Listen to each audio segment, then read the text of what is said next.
నమస్తే. నా వెనుక స్క్రీన్‌లో మీకు ఫోటో కనిపిస్తుంది. ఈయన సీతారామరెడ్డి, ఈమె రేణుక దంపతులిద్దరు. నిన్న వీడియో చేసిన ఒకటి నేను. అక్రమ సంబంధానికి భర్త బలి. ఆత్మహత్య చేసుకున్నాడు. హుస్సేన్ సాగర్‌లో దూకి చనిపోయిండు. ఎప్పుడు? ఫిబ్రవరి నెలలో 6, 7, 8 తారీఖు ఆ ప్రాంతంలో ఎప్పుడో జరిగింది. ఫిబ్రవరిలో చనిపోయిండు ఆయన. కాకపోతే ఈ మధ్యలో బయటకొచ్చింది. మధ్యలో అంటే నిన్న మొన్ననే వచ్చింది బయటికి. ఎందుకు? ఏమని వచ్చింది? భార్య అక్రమ సంబంధాలు పెట్టుకొని ప్రైవేటు వీడియోలను ఇన్‌స్టాగ్రామ్‌లో అప్లోడ్ చేయడం ప్రియుడు. ఆ వీడియోలు ఈయనకు రావడం లేదా చూడడం, మనస్తాపానికి గురై తట్టుకోలేక హుస్సేన్ సాగర్‌లో పోయి దూకి చనిపోయిండు. 19 పేజీల లేఖ రాసిండు. నేను నిన్న వీడియో వేసినా అయిపోయింది. తర్వాత నేను కూడా కొంచెం అటు అటు వార్తలు చూస్తుంటే 6తోటనే వస్తుంది వార్తలు మళ్ళా.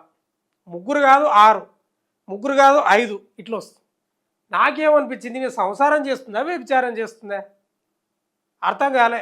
సంసారమా వ్యభిచారమా? కొంచెమైనా బుద్ధి ఉండాలి కదా, జ్ఞానం ఉండాలి కదా, ఉండాలి కదా. ఎంత అద్భుతమైన మనిషి అని చెప్తా.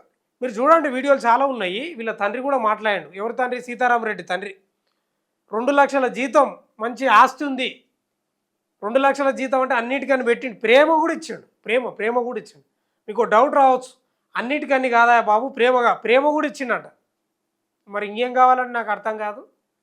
అయితే ఈమెకు పెళ్ళి కాకముందుకే కొన్ని సంబంధాలు ఉన్నట్లు కూడా తెలుస్తుంది మనకు. వీడియోలు చూస్తూ ఉంటే, సమాచారం సేకరిస్తే ఆ సంబంధాలు అట్లే పెట్టుకున్నది కొనసాగించుకుంటూ పోతుంది. అవే కాదు, ఇంకా కొత్తగా 1, 2, 3, 4, 5, 6 ఇట్లా పోతుంది. ఇట్లా దూసుకెళ్తుంది రాకెట్ వేగంతో. రాకెట్ కూడా సిగ్గుపడుతుంది ఏమని చూసి. ఎందుకమ్మా నీకు, నాకు అర్థం కాదు. అవసరమా? దేనికోసము? ఇవాళ నిజంగా సీతారామరెడ్డి అమాయకుడు, సున్నిత మనస్తత్వం గలవాడు కాబట్టి నేను ఏమీ అనలేకపోయాడు. మార్చుకో పద్ధతి కాదు. 2 పిల్లలు ఉన్నారు మనకు. నీకు గతంలో ఏమన్నా ఉంటే ఉండొచ్చేమో, అవి మంచి పద్ధతి కాదు, మార్చుకో అని చెప్తే కూడా వినకుండా కొనసాగించుకుంటూ పోయింది, దూసుకెళ్ళింది. నిజంగా సున్నిత మనస్తత్వం కానోడే ఉంటే, కురూరుడే ఉంటే, తెగించినోడే ఉంటే అసలు ఈమె భూమి మీద బతికి ఉంటుండేనా? ఆడ సిద్ధారెడ్డి వార్త చూసినా గుర్తుందా మీకు? అదేం జహీరాబాద్లో పోయి జడ్చెల్ల వాడు పవన్ కుమార్ రెడ్డి ఎంబడి పోయింది కదా, కారులో వస్తుంటే తెచ్చి పొడిచింది చూడు గొంతులా. అట్లా పొడిచేటోడు అయితే ఉంటుండేనా రేణుక? అంటే మంచిగా చెప్తే వినరా? సంసారం చేసుకుందాం, ముందుకు పోదాం. సొంతిల్లు కూడా ఉంది బాచిపల్లె. సాఫ్ట్వేర్ ఇంజనీరా, 2 లక్షలు అంటే జీతం. ఏం తక్కువ చేసిండు? మళ్ళీ ఆయననే ప్రశ్నించాడు సీతారామరెడ్డి. నిన్న నేను చెప్పినా కదా వార్తలా, ప్రేమ కావాలన్నా శృంగారం కావాలి, నాకు అర్థం కాలేదు అంటున్నాడు. శృంగారమే కావాలి, మరి కాకపోతే ఏందండి నాకు అర్థం కాదు. 3 కాదు 4, 6 ఏంది ఇది? ఏమనుకుంటున్నావు? ఇది నాకు అర్థం కాదు. ఏం కావాలి మగవాళ్ళు? ఇలా సున్నిత మనస్తత్వం గలవాడు కాబట్టి ఇది ఎప్పుడు చాలా ఏళ్ళ నుంచి కొనసాగుతుందంట. బాగానే ఏంలే ఆయన చెప్పుకుంటూ వస్తున్నాడంట. పంచాయతీ జరిగిందంట. ఈ రేణుక వాళ్ళ కుటుంబ సభ్యులు వాళ్ళు వీళ్ళు సీతారామరెడ్డి తండ్రిని తల్లిని ఒప్పించి మేము మారుస్తాం, మేము ఇది చెప్తాం అని ఎంత ఒప్పించినా కూడా మారలేదంటే ఈమెకి ఎంత ఆసక్తి ఉందో అర్థం చేసుకోవాలి మీరు శృంగారం మీద. ఎందుకమ్మా నాకు అర్థం కాదు. ఏం తక్కువైంది? అన్నిటికని పెట్టిండు ప్రేమ. ఇప్పుడు అన్నిటికని పెట్టుడే కాదు, ప్రేమించండు కూడా, ప్రేమను కూడా ఇచ్చాడు. మరి ఎందుకు పోయిందంటే ఇంకా అందుకే పోయింది అనాలి. మరి ఇంకేం చేయాలి? మరి ఎంత దారుణం అంటే అసలు ఎంత ఊహించుకున్నాడో, అన్నీ తెలిసినా కూడా భరించిందంటే నిజంగా చాలా గొప్పోడే సీతారామరెడ్డి, చాలా గొప్పాడే. ఈమె పీకి కట్టెలు కట్టేది ఏమీ లేదు. ఇంటరే చదివింది, మళ్ళా పెద్దగా ఏం లేదు. ఇంటరే, ఇంట్లో కూర్చొనేదే. ఇంట్లో కూర్చొని ఫోన్లు తీసుకోవాలి, ఇంకా గెలకాలి. ఇంక ఇన్స్టాగ్రాములు, లేకపోతే పాత పరిచయాలు, లేకపోతే ఫేస్బుక్లు, చాటింగ్లు, ఇవి అవి చేసి ఇట్లాంటి వ్యక్తులను చంపే స్థాయికి తెచ్చిండ్రు. అందుకే అంటున్నా, ఈ అక్రమ సంబంధాలు చాలా డేంజర్, మామూలు విషయాలు కాదు. సంసారాలు పూర్తిగా విచ్ఛిన్నం అయిపోతాయి, చెడిపోతాయి, విడిపోతారు, ఆగమైపోతారు, లేదా సావనన్నా చస్తారు, సంపనన్నా చంపుతారు. చాలా డేంజర్. కానీ ఇట్లాంటి లేడీని అయితే నేను పెద్దగా చూడనట్టున్నా, విననట్లున్నా చెవులకు. 6 మందితోటి ఏందండి నాకు అర్థం కాదు. 6 మందితోటి ఏందంటున్నా, ఏం కోరికలు ఉన్నాయో మనకి నాకు అర్థం కాదు. 2018లో పెళ్ళి అయిపోయింది, పిల్లలు ఉన్నారు, బుద్ధిగా సంసారం చేసుకోవాలి కదా. ఇల్లేంది, సంసారం ఏంది, పిల్లల చదివేంది, భవిష్యత్తు ఏంది, మనకి ఏ లక్ష్యాలు ఉన్నాయని అదే ఆలోచన చేయాలి. అది కాదు ఈయనతోటి అయిపోయిందా ఫిజికల్గా, ఇంకెవరో ఇట్లా పోయినట్టే ఉంది ఆ వార్తలు చూస్తుంటే నాకు. అన్ని వాళ్ళ ఆయన కూడా చెప్పిండు చాలా వార్తలు. ఏమనాలి, ఏమనాలి ఇలాంటి ఆడవాళ్ళని ఏమనాలి?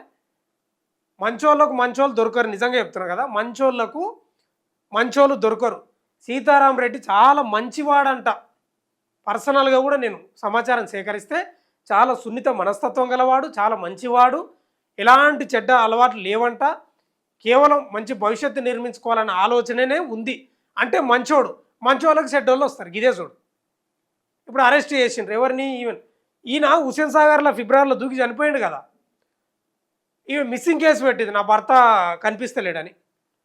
ఇంకో తమాషా చూడు, ఈమె ప్రైవేటు ఫిజికల్గా కలిసింది ఈ ప్రియులతోటి, ఎవడో 3 2 6 మంది, ఎవడో రమణారెడ్డితో కలిసినప్పుడు ఆ వీడియోలు కూడా తీపించుకున్నదంట. తీపించుకొని ఇన్స్టాగ్రామ్లో పెట్టమని చెప్పిందంట ఈమెనే. ఆ రమణారెడ్డి అనేటోడు వాని ఇన్స్టాగ్రామ్లో పెట్టిండు ప్రైవేట్ వీడియోలు, ఏకాంతంగా ఉన్న వీడియోలు. అవి ఈయన చూసి తట్టుకుంటారంటే ఎవడన్నా నాకు అర్థం కాదు. ఆయన చచ్చిపోయాడు, కొందరు చంపుతారు, ఇక వాన్ని ఈమెను చంపొద్దు కానీ, చట్టపరంగా నేరం కానీ చంపుతారు, కానీ మనోనికి అంత ధైర్యం లేక పాపం చనిపోయాడు. ఎందుకు చేస్తున్నా, ఏం చెప్తున్నా ఈ వార్త వల్ల అంటే, ఈమె అసలు సంసారం చేస్తుందా వ్యభిచారం చేస్తుందా నాకు అసలు పెద్దగా ఆశ్చర్యార్థకం క్వశ్చన్ మార్క్. ఒక్కసారి చిన్న మ్యాటర్ ఉంది, స్పీడ్గా చదివిన తర్వాత చివరిలో ఒక 2 మాటలు మాట్లాడతా. ఇదే స్పీడ్గా చదివేస్తా. గుండె తరుక్కుపోయేలా టెకి సీతారాం సూసైడ్ నోట్, భార్య నిజంగానే ఇన్ని దారుణాలు చేసిందా? టెకి సీతారాం ఆత్మహత్య కేసులో సంచలన విషయాలు బయటకు వస్తున్నాయి. తన 19 పేజీల సూసైడ్ లెటర్లో తన భార్య చేసిన అరాచకాల గురించి మొత్తం రాసుకొచ్చాడు. తన భార్యకు 6 లవ్ స్టోరీలు, 3 వివాహేతర సంబంధాలు ఉన్నాయని పేర్కొన్నాడు. పక్క వ్యభిచారమే, మోమాటం ఏం లేదు, వ్యభిచారమే. తన 6 లవ్ స్టోరీలు అంట, 3 వివాహేతర సంబంధాలు అంట. ఈ దేవుడు కూడా ఉన్నాడని నాకు అర్థం కాదు. దేవుడు ఉన్నాడా నిజంగా? ఎట్లుంటోళ్ళని ఇచ్చిండు. ఇప్పుడు సీతారాం ఎంత అద్భుతమైన వ్యక్తి, ఎంత మంచి వ్యక్తి, గిట్లాంటి ఆయన ఇచ్చేది ఆయనకు. కర్మ ఏం చేస్తాం, కర్మనే అది. తన ప్రియుడితో ఉన్న అసభ్యకరమైన వీడియోలను అతడికే పంపించడం, ఇవన్నీ మర్చిపోయి ఇంటికి తీసుకువచ్చినా వెళ్ళిపోవడంతో తీవ్ర మనస్తాపానికి గురైన సీతారాం సూసైడ్ లెటర్ రాసి దాని స్టేటస్ పెట్టుకొని ఆత్మహత్య చేసుకున్నాడు. ఇంకొంచెం ఉంది. 2 తెలుగు రాష్ట్రాల్లో ఇప్పుడు హైదరాబాద్ సాఫ్ట్వేర్ ఇంజనీర్ సీతారాం ఆత్మహత్య వ్యవహారం తీవ్ర దుమారం రేపుతుంది. ఆయన చనిపోవడానికి ముందు రాసిన 19 పేజీల సూసైడ్ లేఖలో విస్తుపోయే విషయాలు వెలుగులోకి వస్తున్నాయి. తన భార్య ప్రవర్తన, ఆమె అరాచకాలు మొత్తాన్ని ఆత్మహత్య లేఖలో టెకి సీతారాం రాసి పెట్టగా అవన్నీ బయటికి రావడంతో పెను సంచలనంగా మారుతుంది. ఆ సూసైడ్ లెటర్ చదువుతుంటే ఒక్కొక్కరికి గుండె తరుక్కుపోతుంది. తన భార్యకు 3 వివాహేతర సంబంధాలు, 6 ప్రేమ కథలు. మంచిది, సినిమా టైటిల్ బాగుంది. ఇది సినిమా టైటిల్ బాగుంది. ఆ 3 వివాహేతర సంబంధాలు, 6 ప్రేమ కథలు, ఒక సినిమా తీయొచ్చు. మంచిగా ఉంది టైటిల్ మాత్రం. ఉన్నాయంటూ సీతారాం పేర్కొనడం, వాటన్నింటిని వదిలేయమని చెప్పినా ఆమె వినకపోవడం వంటి విషయాలు తీవ్ర ఆగ్రహానికి గురి చేస్తున్నాయి. తన భార్య 3తో వివాహేతర సంబంధం పెట్టుకొని వారితో సన్నిహితంగా ఉన్న సమయంలో తీసుకున్న ప్రైవేటు వీడియోలను ఆమె ప్రియుడికి షేర్ చేసిందని ఆ సూసైడ్ లేఖ ద్వారా తెలుస్తుంది. ఆ ప్రియుడు వీడియోలను సోషల్ మీడియాలో పోస్ట్ చేశాడని అందులో టెకి సీతారాం తెలిపాడు. ఇక చనిపోవడానికి ముందు టెకి సీతారాం తన సోషల్ మీడియాలో స్టేటస్లో 19 పేజీల సూసైడ్ నోటు పెట్టడం గమనార్హం. ఆంధ్రప్రదేశ్లోని మార్కాపురానికి చెందిన సీతారాంకు నంద్యాలకు చెందిన యువతికి 2018లో వివాహం జరిగింది. ఈ జంటకు 2 పిల్లలు కూడా ఉన్నారు.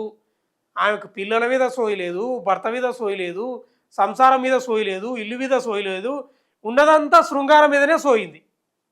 మరి కాదా? శృంగారం మీదనే సోయింది ఆమె. మరి అంతగానం ఏమి ఎత్తుకున్నదో కొత్తగా అనలా.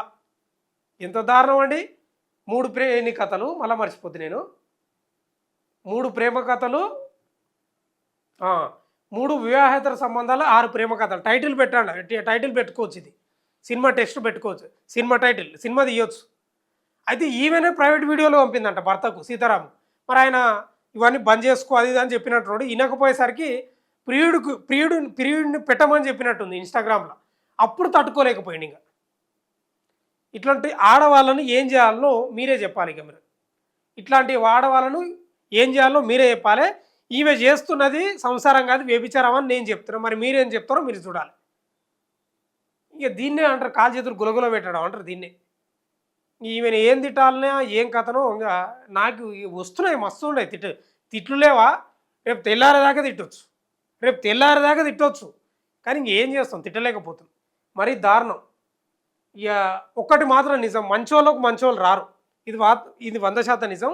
ఇవాళ ఈ ఈ ఈ రాక్షసి, ఈ శృంగార కోరికలు అతిగా ఉన్నటువంటి ఈమె ఆయన జీవితంలోకి వచ్చి నిండు జీవితాన్ని బలి తీసుకున్నది. చాలా ఘోరం, చాలా బాధాకరం. చూస్తూనే ఉండండి మనం తెలుగు వెలుగు.